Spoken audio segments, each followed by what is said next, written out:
All right, let's jump right into this explainer covering a truly fascinating May 2026 study by Kushimo, Holt, and Talal. We all know billions of dollars are pouring into quantum technology right now, from both private VC and government initiatives globally. The hardware is just advancing at lightning speed, basically creating a massive industry overnight. But that rapid growth brings up a huge bottleneck. Are the folks tasked with building these systems actually prepared to do the work? Well, a comprehensive program-level curriculum analysis set out to answer exactly that. Which brings us to a question that is literally keeping tech leaders and policymakers awake at night. As quantum systems finally move out of those highly controlled, sub-zero academic labs and into the messy, commercial real world, are we actually producing the talent needed to build and scale them? I mean, having the theoretical blueprint for a quantum computer is one thing, right? But having the engineers, the physicists, and the cross-disciplinary experts ready to construct, program, and maintain it, that's a totally different challenge. And look, the stakes here couldn't be higher. Quantum technologies are now universally recognized as a strategic priority for three massive pillars of the U.S. future: economic competitiveness, national security, and technological innovation. This isn't just some abstract academic pursuit anymore. It's the bedrock of our next global technological leap.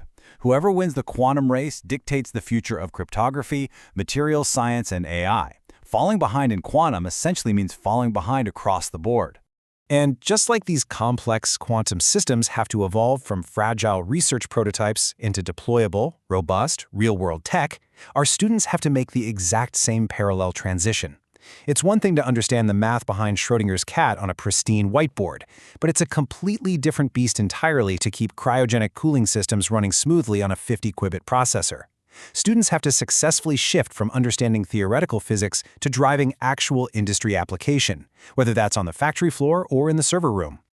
Moving right along to Section 1, Analyzing Quantum Curriculums. So, to figure out if students are truly prepared, the authors didn't just guess. And they didn't just rely on anecdotal complaints from hiring managers either.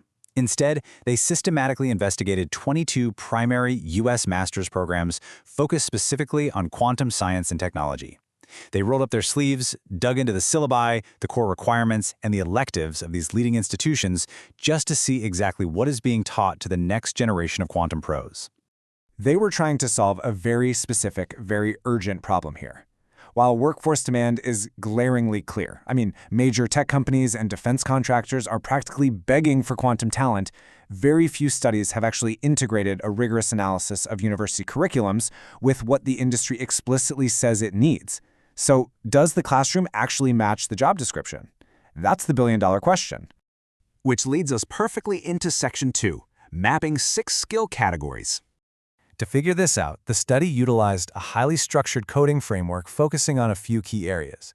They looked at curriculum structure to track how programs are fundamentally put together. They looked at skill development to see what practical abilities students were picking up. And finally, they looked at industry-identified competencies, specific requirements like quantum algorithm programming, cryogenic engineering, or classical software integration. By cross-referencing all of this, they were essentially building a data-driven bridge between the classroom and the boardroom.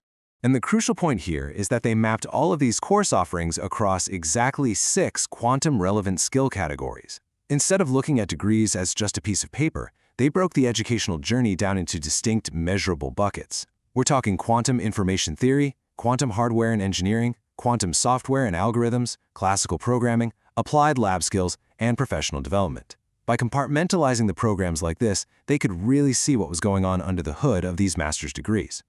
Their methodology was crystal clear and incredibly rigorous. Step 1, map the course offerings. Step 2, aggregate those offerings to produce broad program-level skill profiles.